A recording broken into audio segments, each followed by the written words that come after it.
말씀을 해야 되겠는데 우리나라가 안타까워서 또 옛날 우리 유대 역사를 한번 새겨보도록 하겠습니다.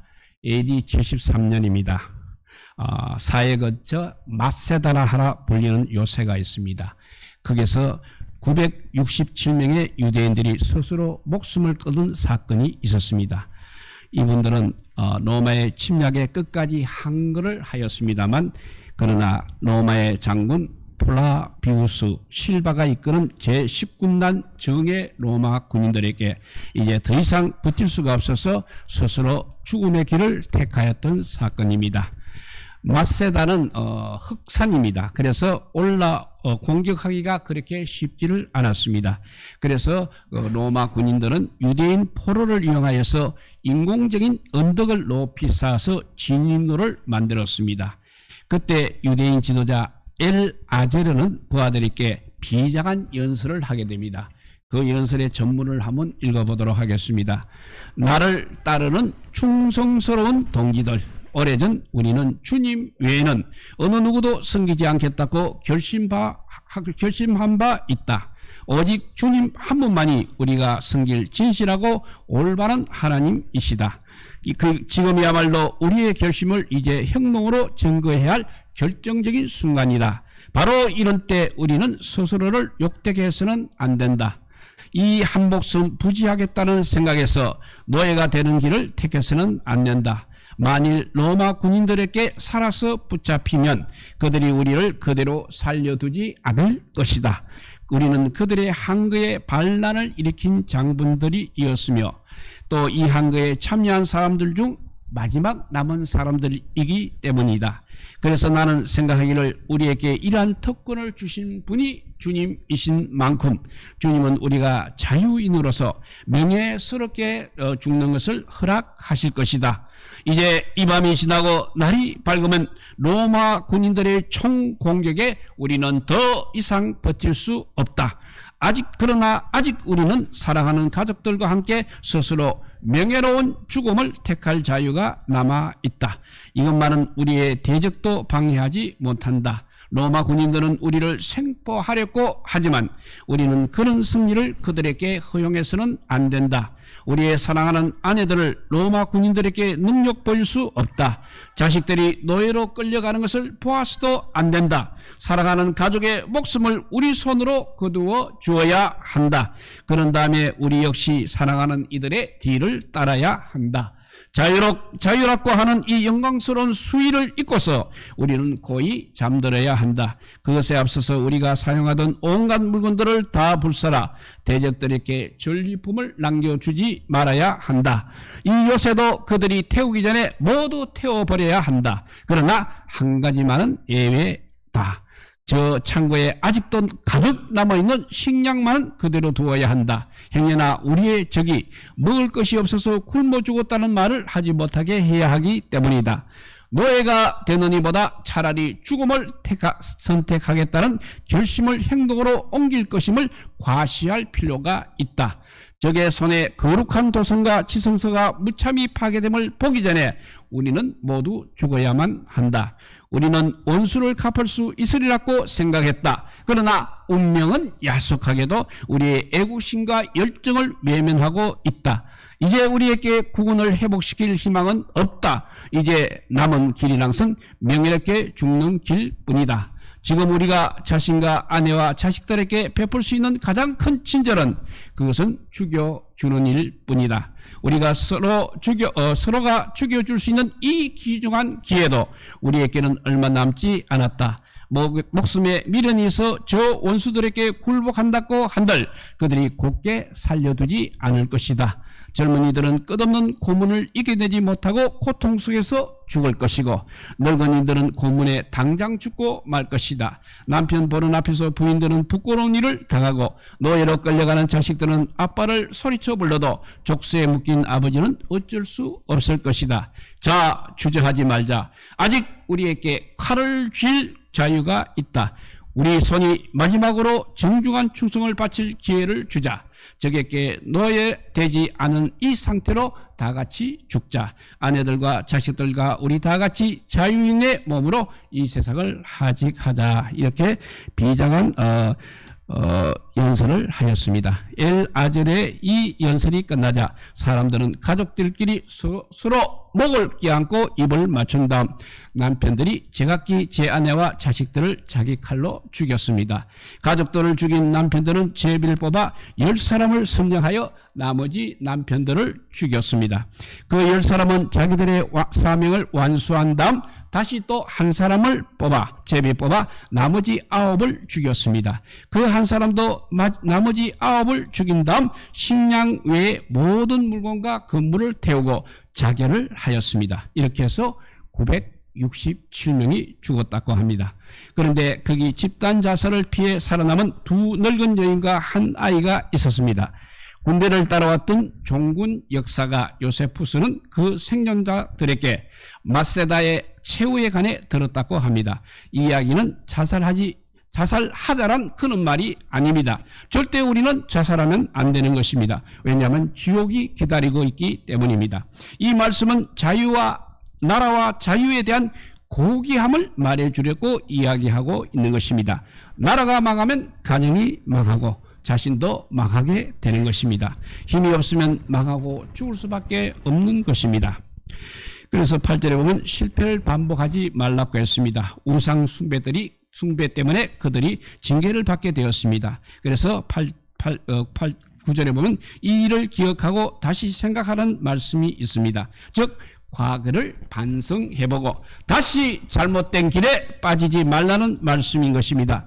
지금은 이스라엘의 초급 장교가 되게 되면 반드시 이 마세다에 올라가서 다음과 같이 외친다고 합니다. 마세다, 다시는 함락되지 말라, 이렇게 외칩니다. 이스라엘인 그들의 정신 위에 이스라엘은 오늘 국군이 세워졌던 것입니다. 독일의 바이츠 체크라고 하는 독일 대통령이 있었습니다. 1985년 세계 2차 대전 승전이 아니라 그들은 패전 40주년 기념식에서 그 대통령은 이렇게 말했습니다. 과거에 대하여 눈을 감는 자는 현재에도 눈이 멀게 된다 했습니다. 우리가 깊이 새겨들어야 하는 말입니다.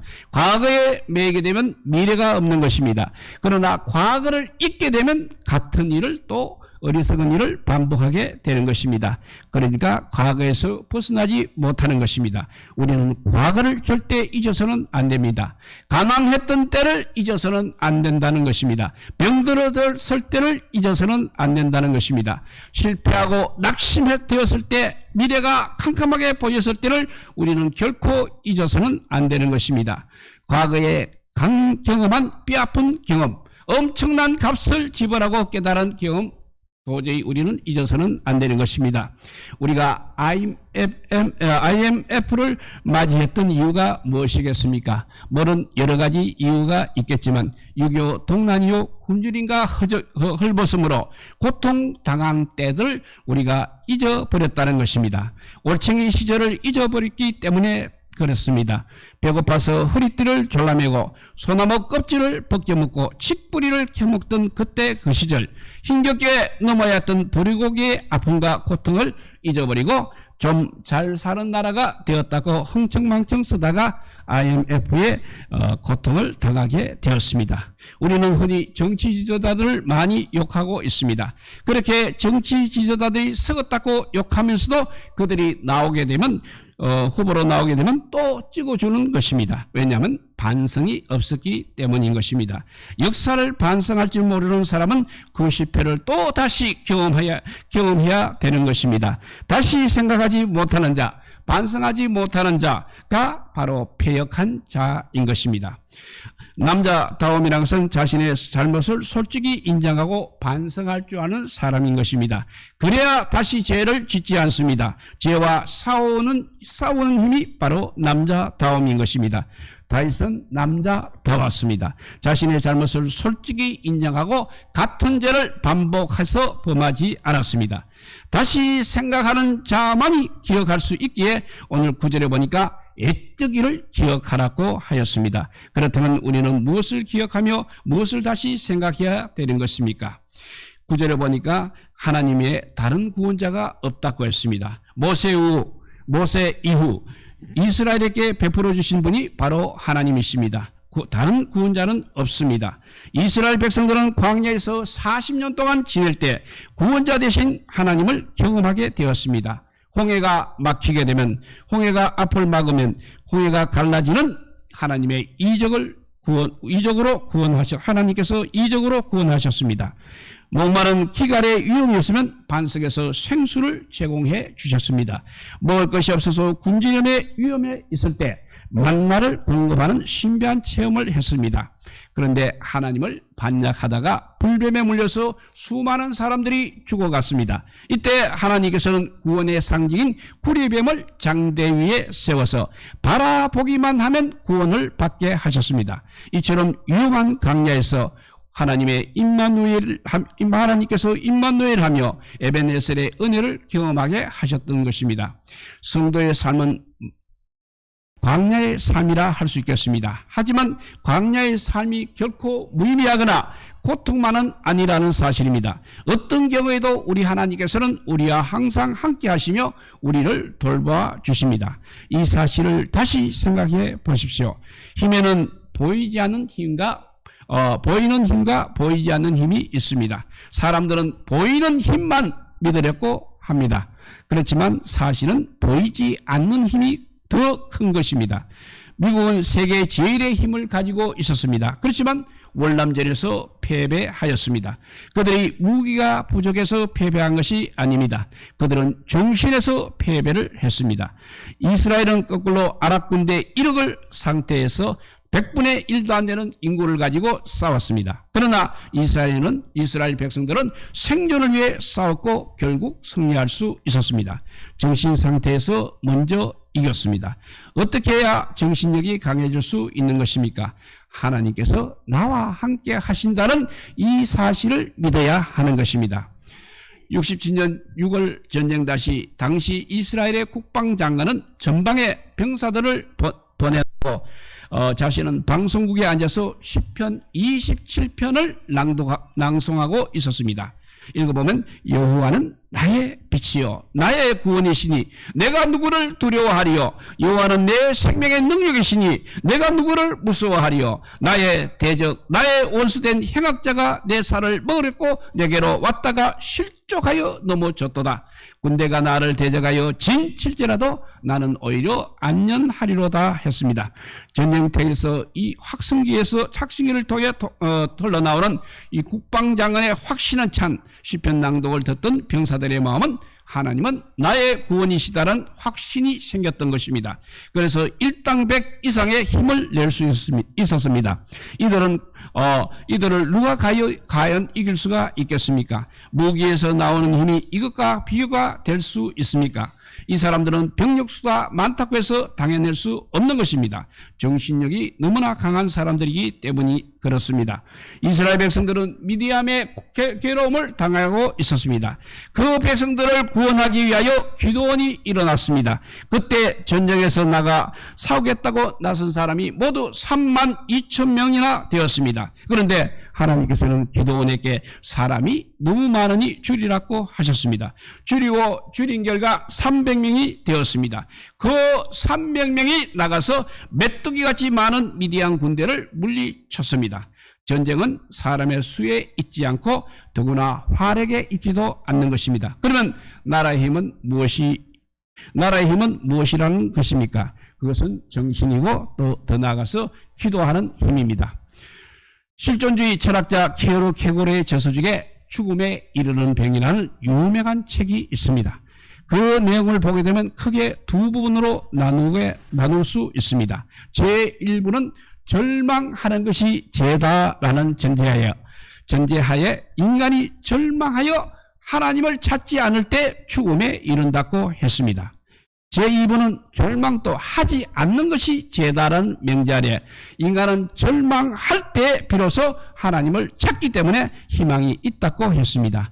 인간은 어떠한 상황 속에서도 하나님만 찾게 되면 죽음에 이르지 않는다는 말씀입니다. 하나님만 구하면 절망의 끝에서라도 우리는 소망의 노래소리를 들을 수 있다는 것입니다. 그러므로 인생의 어려움 속에서 하나님의 약속을 붙들고 힘있게 살아가야 하겠습니다. 이 말씀을 정리해 봅니다. 이 세상에서 가장 참혹한 역사를 갖고 있는 민족은 이스라엘일 것입니다. 마세다 전투에서 이스라엘은 로마 제국에 의해서 완전히 멸망을 당했습니다. 로마 제국은 성전을 기념하여 개수문을 세우고 금화를 발행하였습니다. 그 금화에는 라틴어로 유데아 카푸크, 즉 유대를 사로잡았다는 글이 그 금화에 있습니다. 뽐내고 서 있는 로마 군인의 발 밑에 꿇어앉은 한 유대 부인의 모습이 새겨져 있습니다. 그리고 로마인은 이렇게 승리의 축배를 들었고 유대인은 패배 선잔을 마셨습니다. 그런데 참으로 이상한 일은 현재 로마는 역사의 뒤안길로 사라져 버렸습니다. 로마인은 그런데 유대인은 살아남아서 지금도 세계에 막강한 영향력을 미치고 있습니다. 왜 그렇습니까? 로마는 승리의 날을 기념하였지만 유대인들은 패배의 날을 기억했다는 사실입니다. 그리고 절망 속에서 구원자 되신 우리 하나님을 향하여 소망의 노래를 불렀기 때문인 것입니다. 우리의 삶은 언제 어디선 절망적 상황이 찾아올 수 있습니다. 그러나 우리가 예수님을 찾게 되면 거기에 희망이 있습니다. 거기에 자유가 있습니다. 거기에 영생이 있습니다. 그래서 어렵고 고통스러울수록 우리는 주님께 나와야 하는 것입니다. 주님께 더 열심히 나와서 주님의 그 무한한 은총 받아 누리는 귀한 성도들이 다 되시기를 우리 주님의 이름으로 축복드립니다. 기도하겠습니다. 사랑의 하나님 감사합니다. 정말 이렇게 어려운 시절을 아버지 맞이하고 있습니다. 정말 코로나 바이러스가 끝이 없이 아버지 유행하고 있고 계속해서 더 크게 번지고 있습니다. 과연 이렇게 해서 우리의 마세다에 있는 유대 백성처럼 마지막을 준비해야 되지 않느냐 생각이 들 정도로 어려운 시절입니다. 그래도 아버지 우리가 이스라엘 민족에서 배울 것이 너무나 많이 있습니다. 그 어려운 시기에도 하나님을 찾았다는 것이고 하나님께 영광을 올렸다는 것이고 정말 이 땅에서 굴력적인 삶을 사느니 하나님 나라의 백성의 모습을 보여주었다는 사실입니다. 우리 믿는 자들이 이 시기를 이겨내게 하여 주시옵소서. 정말 믿음의 사람들이 이 시기를 잘 이겨내는 모습을 온 세상에 보여주는 귀한 기회가 되게 하여 주시옵소서. 그래서 정말 하나님이 살아계심을 우리가 증언하는 증인의 삶을 살아가는 그런 믿음의 사람들이 되게 하여 주시옵소서. 그래서 어려울수록 더 열심히 주의 전에 올라와서 주님을 찬양하며 예배하며 주님을 높이는 가운데 주님께서 우리에게 주시는 그 구원의 길을 우리가 넉넉히 걸어갈 수 있게 하여 주시고 이 짧은 세상보다는 영원한 세상을 바라볼 수 있는 믿음의 사람들이 다 되게 하여 주시기를 간절히 빌고 원하올 때 우리 구주 예수 그리스도 이름으로 기도드리옵나이다. 아멘. 예, 우리 찬송가 300